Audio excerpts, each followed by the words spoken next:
It seems as if every few years, tax laws change and taxpayers have to figure out whether and how these changes affect their own situation.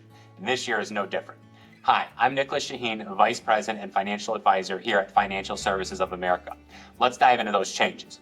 The one big beautiful bill was signed into law on July 4th, 2025, with most provisions taking effect on January 1st, 2026 and applying to 2026 tax returns. The legislation permanently extends key provisions from the 2017 Tax Cuts and Jobs Act that were set to expire, preventing substantial tax increases for most Americans while increasing after-tax income. Beyond preserving existing tax benefits, the bill introduces several new tax cuts for individuals and businesses. However, many individual tax benefits are temporary, applying only to tax years 2025 through 2028. This creates planning challenges as future congressional action will determine whether these provisions continue beyond President Trump's current term. Tax rates of 10, 12, 22, 24, 32, 35, and 37% originally implemented in the 2017 Tax Cuts and Jobs Act are permanently extended. While the new law prevents tax rates from returning to higher pre-2017 levels, it may not feel like a dramatic tax cut since it largely maintains the status quo. The additional benefits come from several new tax reductions that could provide meaningful savings for many taxpayers. First, the standard deduction is permanently increased to $15,750 for individuals and $31,500 for married couples filing jointly, establishing a new baseline amounts for taxpayers effective in 2025. Beginning in 2026, these amounts will be adjusted annually for inflation, providing additional tax savings for the majority of taxpayers who don't itemize. Nearly half of Social Security recipients currently pay federal income tax on their benefits, a dramatic increase from less than 10% in the 1980s. To provide relief, the new law grants seniors over 65 an additional $6,000 bonus deduction from 2025 through 2028. The full deduction is available to taxpayers age 65 and older with a modified adjusted gross income of up to $75,000 for individual filers and $150,000 for a couple filing jointly. Each spouse can take the deduction for a total of $12,000 if both are over the age of 65. Importantly, this senior bonus applies whether taxpayers itemize or take the standard deduction, making it accessible to virtually all qualifying seniors. Parents with children under the age of 17 received enhanced tax relief under the new law.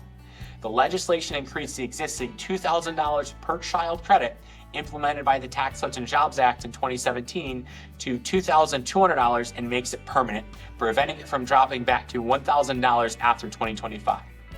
After 2025, the credit will be adjusted for inflation. The law limits the deduction for state and local taxes, or SALT, which includes property taxes, state income taxes, and local sales tax, which is applicable only to taxpayers who live in states with no income tax. The new law increases the SALT limit to $40,000 in 2025, but phases out this benefit for taxpayers earning over $500,000. The cap increases 1% annually until it falls back to $10,000 in 2030. The qualified business income deduction that was part of the 2017 Tax Cuts and Jobs Act becomes permanent, benefiting small business owners who report business income on their personal tax return. The deduction, up to 20% of eligible revenue, applies to sole proprietorships, partnerships, S corporations, and LLCs. The law introduces new deductions from 2025 through 2028 that provide tax relief on worker tips and overtime earnings. The tip deduction allows taxpayers to deduct up to $25,000 in tips annually, while the overtime deduction covers up to $12,500 in extra overtime pay. However, these deductions are limited to taxpayers earning $150,000 or less, with those who make more eligible for a reduced deduction. A new auto loan interest deduction from 2025 through 2028 applies exclusively to new vehicles assembled in the United States. The deduction is capped at $10,000 per year and phases out at a 20% rate for single filers earning above $100,000 and married couples above $200,000. This benefit is available regardless of whether you itemize or take the standard deduction. The law permanently extends the higher individual alternative minimum tax, or AMT exemption amounts from the 2017 tax reform. The AMT exemption phase-out threshold will revert back to the 2018 levels of $500,000 for single filers and $1 million for those filing jointly, indexed for inflation, and the phase-out rate is increased. A new tax advantage savings account, referred to as Trump accounts, is available for children born between January 1st, 2025 and January 1st, 2029, with funds invested in diversified index funds. Parents can contribute up to $5,000 per child each year, while the government provides a one-time $1,000 contribution for each eligible U.S. citizen born during this period. Children cannot access the funds until age 18, at which time the account becomes a traditional IRA. Money can be withdrawn from the account prior to retirement for certain exceptions, including education or purchase of a home. Investment gains in these accounts are taxed at favorable long-term capital gains rate. The legislation creates a permanent charitable deduction of $1,000 for single filers and $2,000 for married couples filing jointly. That can be claimed regardless of whether the taxpayer takes a standard deduction or if they itemize. The new law locks in the dramatically higher estate tax exemption from 2017 tax reform, rescuing it from scheduled expiration.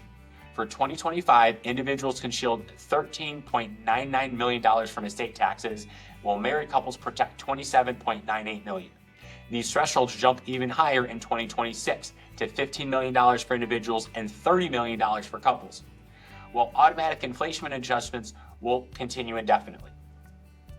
Navigating the complexities of new tax legislation can indeed be daunting, with numerous rules and deductions to consider.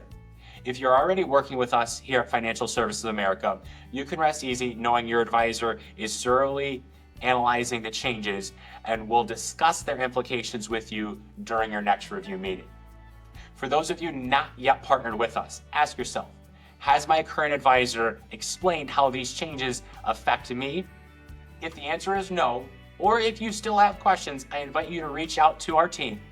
We are ready to explore the new legislation with you and ensure that you're taking advantage of every opportunity. Connect with us today.